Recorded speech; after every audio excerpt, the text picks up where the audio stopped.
আমরা গিয়েছিলাম সোনাঝুরি হাটে আর অনেকক্ষণ ওখানে ঘুরেছি। তো তারপরে আর বেশি কোথাও যেতে পারিনি, গিয়েছিলাম কোপাই নদীর ওখানে। আর আজকে এখন 6:30 মতো বাজে, আমাদের বেরোনোর কথা। এখন আমরা সবাই রেডি হয়ে গেছি, তো এখনই বেরোবো। আর এখন প্ল্যান আছে কঙ্কালীতলা মন্দিরে যাবো, আর কোথাও যাই না যাই সেটা তো তোমরা দেখতেই পাবে। তো চলো যাওয়া যাক।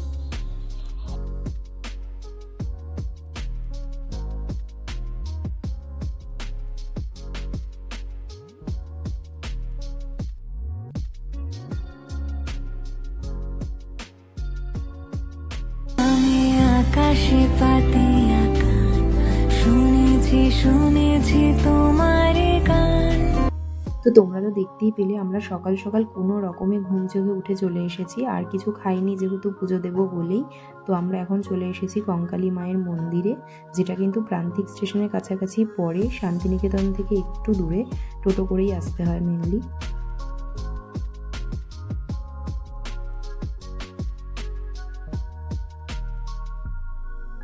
তো আমরা যখন এখানে এসেছিলাম তখন একটু বোধহয় অন্যরকমই ছিল, আর এখন দেখছি অনেকটাই মডিফাইড হয়েছে, জায়গাটাও অনেকটা বাড়িয়ে দিয়েছে আর বেশ বসার জায়গা মতো করে দিয়েছে।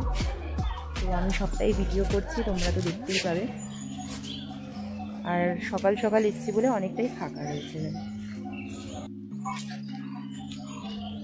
তোমরা দেখতেই পাচ্ছ বেশ অনেকটাই কিন্তু বসার জায়গা।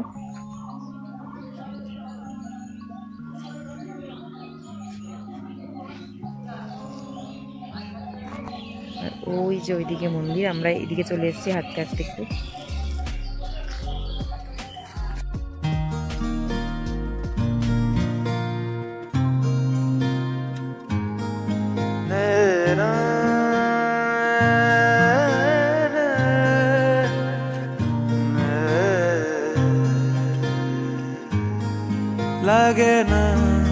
লাগে না আজ জিয়া তুই ছাড়া, ডাকিতা জাগে না চাই হৃদয় তোর সাড়া।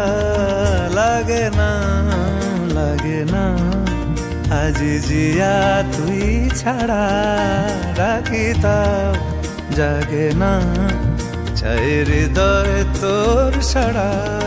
রং মেশায় দিন রাত এ দু চোখের দরিয়াতে, কে আর তুই ছাড়া।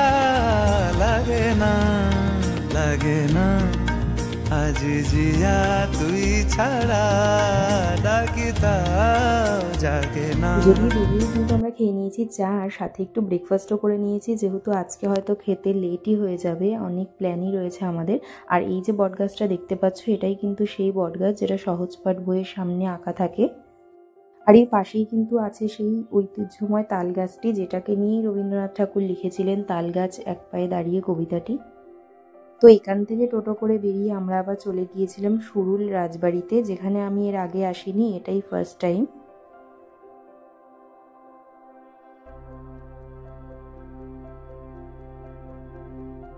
তো এখান থেকে বেরিয়েই কিন্তু আমরা টোটো করে চলে গিয়েছিলাম সৃজনী শিল্পগ্রাম। আর আমরা তো টোটো একবারেই ভাড়া করে নিয়েছিলাম, তোমাদেরকেও সেটা একটা ডিটেলস ব্লগে বলবো, আমি তো বলেইছি আগেও। তো শান্তিনিকেতনে আসলে সোনাঝুরি হাটের পাশাপাশি এটাও কিন্তু একটা মাস্ট ভিজিট প্লেস, যেটা তোমরাও ভিজিট করতে পারো। আশা করছি তোমাদেরও খুব ভালো লাগবে। এটাই হচ্ছে সেই ঐতিহ্যপূর্ণ শিল্পগ্রাম, যেখানে বাংলার সংস্কৃতি ও ঐতিহ্যকে একসঙ্গে তুলে ধরা হয়েছে।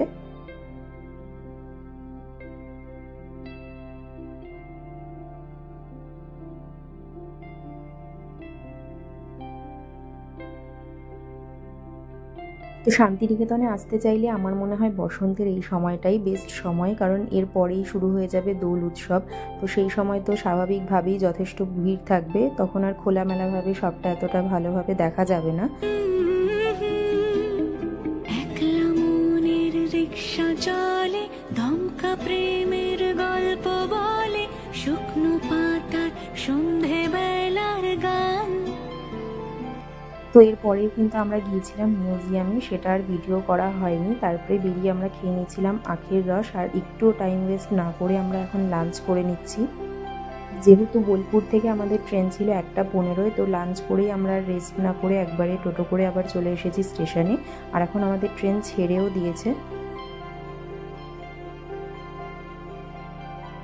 তো এই যে 4টের মধ্যে আমরা নেমে পড়েছিলাম হাওড়া স্টেশনে, আর সেখান থেকেই বাস ধরে চলে যাব শিয়ালদায়, আর ওখান থেকে ডিরেক্ট বাড়ি।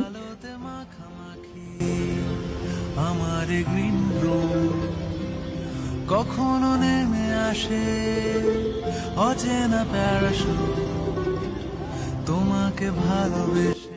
গোটা ব্লগটা তোমাদের কেমন লাগলো অবশ্যই কমেন্টে জানিও, আর ভালো লাগলে please do like, comment, share and subscribe.